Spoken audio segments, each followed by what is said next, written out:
మనం ఒకసారి గతం కూడా గుర్తు చేసుకోవాలి. 2014లో రాష్ట్ర విభజన జరిగింది. కట్టుబట్టలతో మెడబట్టి మన బయటికి గెంటేశారు. ఎక్కడి నుంచి పరిపాలించాలో తెలియని పరిస్థితి. కానీ మన సిబిఎన్ గారికి సంక్షోభాలు కొత్త కాదు. 19 నుంచి 24 వరకు విధ్వంస పాలన మనం చూసాం. మన సిబిఎన్ పై ఉన్న వ్యక్తిగత కక్షతో అమరావతిని చంపేయాలని చూశారు. ఒక్క ఇటుక కూడా పెట్టకుండా 3 రాజధానులంటూ 5 సంవత్సరాలు గడిపేశారు. 8 ఏళ్ల పిల్లోడి దగ్గర నుంచి 80 సంవత్సరాల వృద్ధుడు వరకు జై అమరావతి అంటూ జెండా బతుకుని రోడ్డు పైకి వచ్చి ధర్నాలు చేస్తాం, పోరాటాలు చేస్తాం మనందరం చూసాం. జై అమరావతి అన్నందుకు రైతులకి సంఖ్యలు వేశారు. జై అమరావతి అన్నందుకు మహిళా రైతుల్ని పోలీస్ బూటులతో తన్నిచ్చారు. జై అమరావతి అన్నందుకు రైతుల్ని ఏకంగా పేడ్ ఆర్టిస్టులు అన్నారు. ఎన్ని అరాచకాలు చేసినా అమరావతి రైతులు తగ్గేదే లేదన్నారు. 1631 రోజుల పాటు అమరావతి ఉద్యమం కొనసాగింది. 2070 మంది రైతులు చనిపోయారు. సుమారుగా 3000 మంది రైతుల పైన ఆనాటి ప్రభుత్వం దొంగ కేసులు పెట్టింది.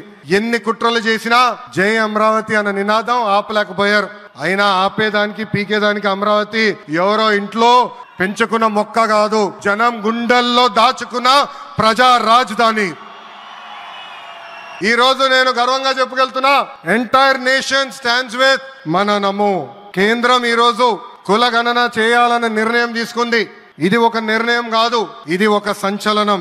Wear others hesitated for decades, Namo acted, rewriting history with courage. True to his commitment to empower the marginalized and deprived, Namo's bold stroke will deliver social justice in its truest form. Namo gariki Andhra Pradesh anna, Amravati anna ento prena. ఇప్పుడు ఆయన ఢిల్లీలో ఎంత బిజీగా ఉన్నారో మనందరూ తెలుసు. ఆయన ఈ కార్యక్రమానికి వచ్చారు. 2024 ఎన్నికల్లో ప్రజలు ఎన్డీఏ ప్రభుత్వానికి 94 సీట్లు గెలిపించారు. అందుకే మన ప్రధాని నమో గారు ఆంధ్రప్రదేశ్ కోరిన అన్ని కోరికలు తీరుస్తున్నారు. మొన్నే విశాఖపట్నానికి వచ్చి railway zone, NTPC green project, Nakkapalli bulk drug park కి నిధులు కేటాయించారు. ఏకంగా విశాఖపట్నం ఉక్కు ఫ్యాక్టరీని కాపాడారు. ఇప్పుడు అమరావతికి వచ్చి నిధులే కాదు పనులు కూడా ప్రారంభించబోతున్నారు. 1631 రోజుల పాటు పోరాడి అమరావతిని నిలబెట్టిన రైతులకి నేను ఈరోజు శిరస్సు వంచి నమస్కరిస్తున్నాను. ప్రధాని నమో గారి చేతి మీదుగా అమరావతి పనులు తిరిగి ప్రారంభం అవుతున్నాయి. ఇంకా అమరావతి అన్స్టాపబుల్. అభివృద్ధి వికేంద్రీకరణ అంతే స్పీడ్ గా జరిగిపోతుంది.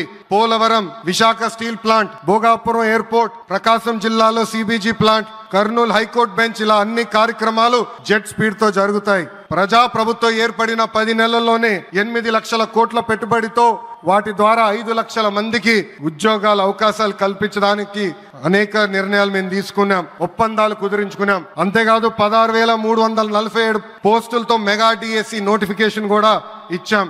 5 ఏళ్లలో ప్రైవేట్ రంగంలో 20 లక్షల ఉద్యోగాలు కల్పించాలని ఒకే ఒక లక్ష్యంతో ఈ ప్రజా ప్రభుత్వం పనిచేస్తుంది.